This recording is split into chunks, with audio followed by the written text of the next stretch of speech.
Welcome to Playbook for Performance, the official podcast of Shauna Corden, the Joan of Arc for corporate healing and performance. Join the quest to make work fun again by preparing leadership for engaging workplaces. And now, your host. Welcome back, folks. Good to see you again. So this is our last in the personality type series. As a reminder, if you're listening to this on your podcast platform, know that we have a YouTube channel and you can watch this. So always happy to help. So let's get started. If you're just joining us, there are 4 different personality types. We're trying to help you understand the types so that you can adapt your own style, whether it be as a leader or as a peer, so that you can meet these colleagues in the middle or your children in the middle and get along better because you understand a little bit about how they're wired. There are 4 main personality types. I like to assign each of them an avatar and a soundbite or a mantra that helps you remember them. But they're all determined by their answers to a couple of questions. Well, actually, when you take the assessment, there's like a minimum of 78 questions. But we teach a people reading exercise that helps people read people better. And so we ask ourselves first, is this person more outgoing or are they more reserved? If they're outgoing, they're on the top half of the clock. If they're more reserved, they're on the bottom half of the clock. The second question we ask is, are they more warm and accepting, or are they more questioning and skeptical?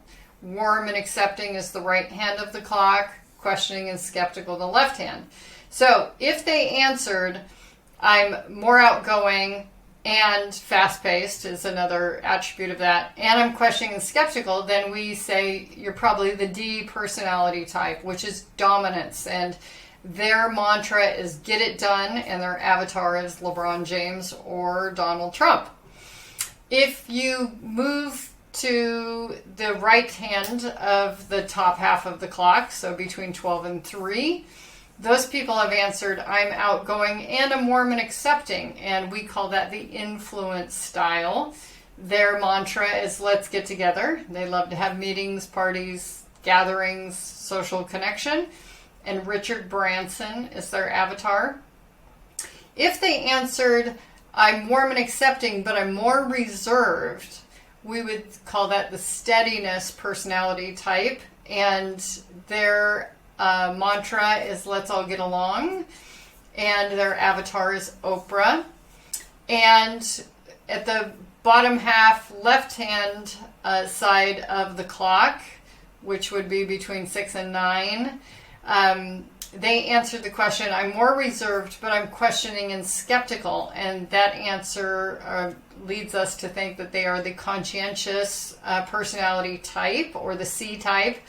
And their mantra is let's get it right. And their avatar is Steve Jobs. And today we're doing the deep dive on the conscientious, or the C personality type.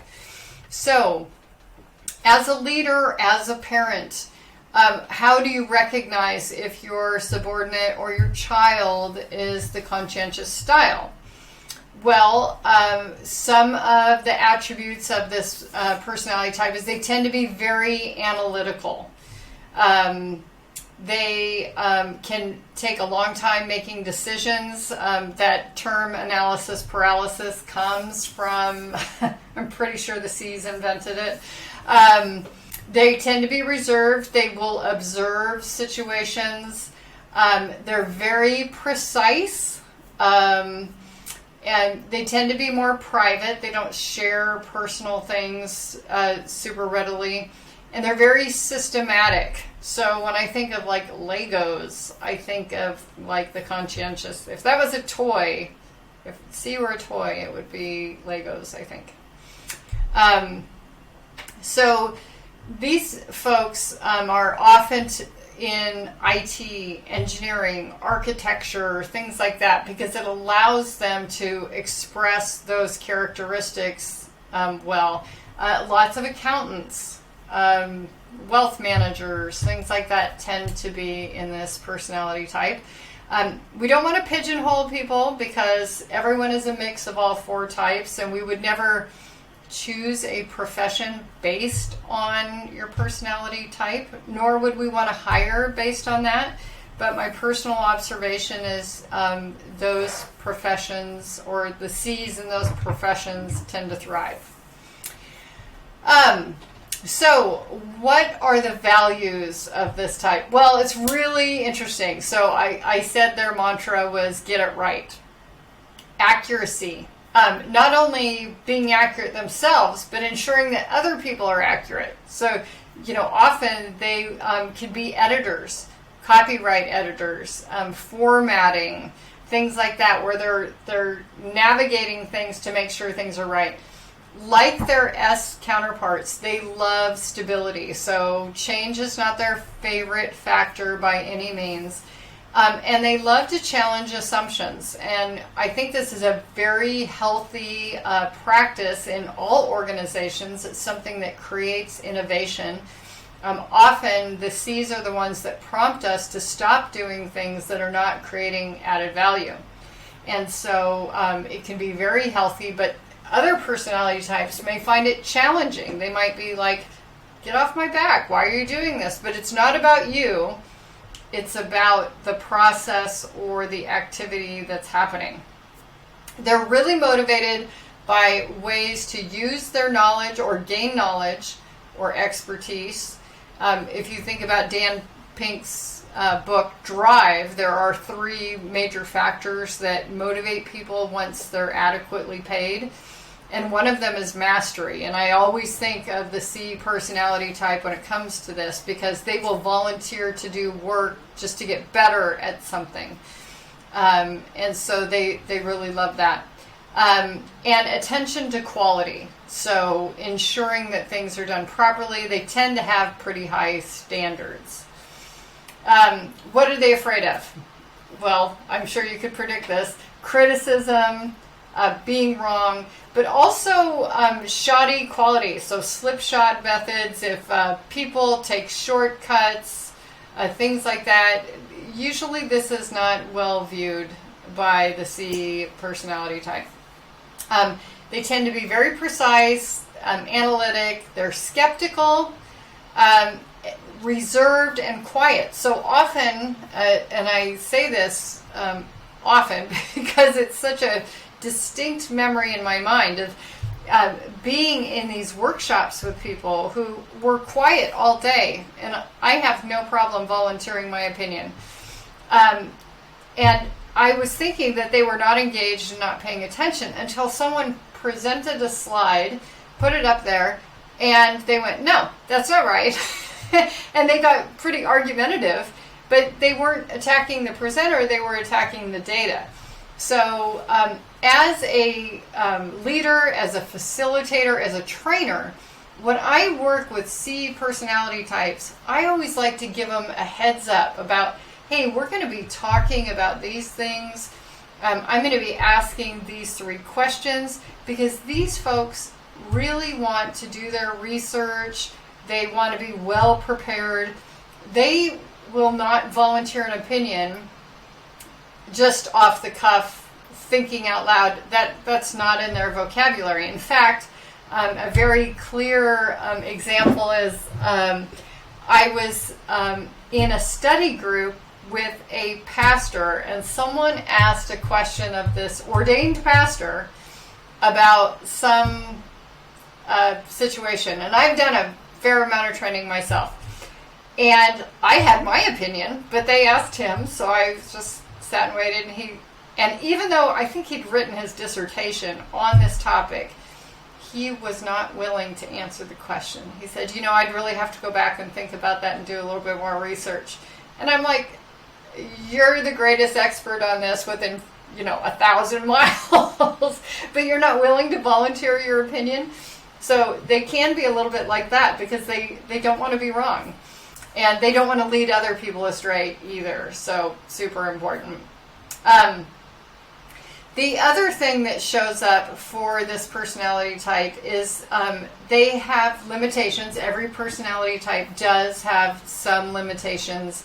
They're a little bit liabilities. Now, this might be an exception to you, your child, your subordinate. They may not have this themselves. They may have been trained in a profession where they basically adapted and overcame it. But generally, the conscientious style tends to be overly critical. They tend to overanalyze, and they can isolate themselves too much. And so they love to work independently. And so often you'll see organizations require, especially in coding, that they work in pairs so they can catch each other and collaborate more, because otherwise they would just sit in their own little box and code all day. And it's not really great for teamwork either. So, but they can add great value in playing devil's advocate, suggesting innovations, questioning how the use of the product is being done, looking at what's the majority of users, what do they prefer, that sort of thing. Really good at that and a really great asset to the team.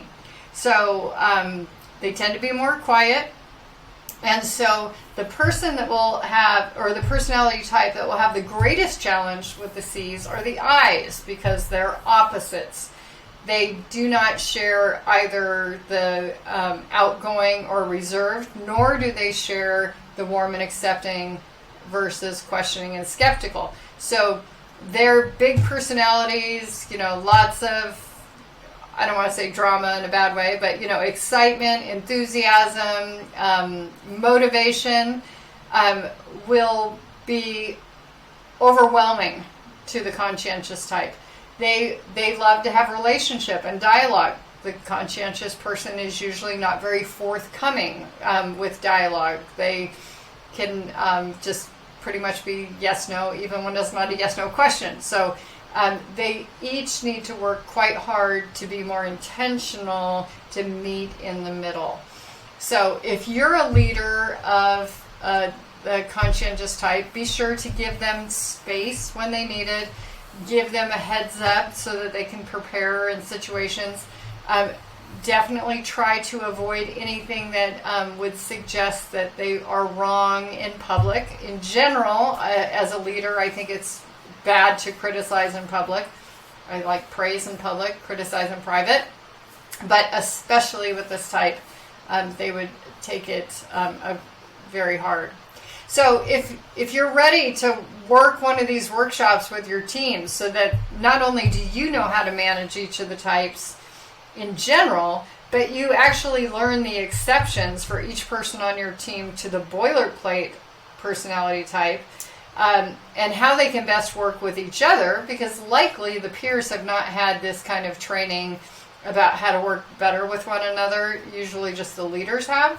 Or if you think you want to apply this to your spouse or your children, we do these workshops in increments from lunch and learn all the way to full day workshops. So do give us a call and let us know how we can help your team be more productive and have more fun. So just email us at shauna@shaunacorden.com. You'll see that in the show notes below if you're listening to your podcast platform, or on the YouTube channel. You can also drop us a comment in the YouTube channel. We would love to help you out. So I hope you've enjoyed this series on the 4 personality types and what you can do to lead these folks better.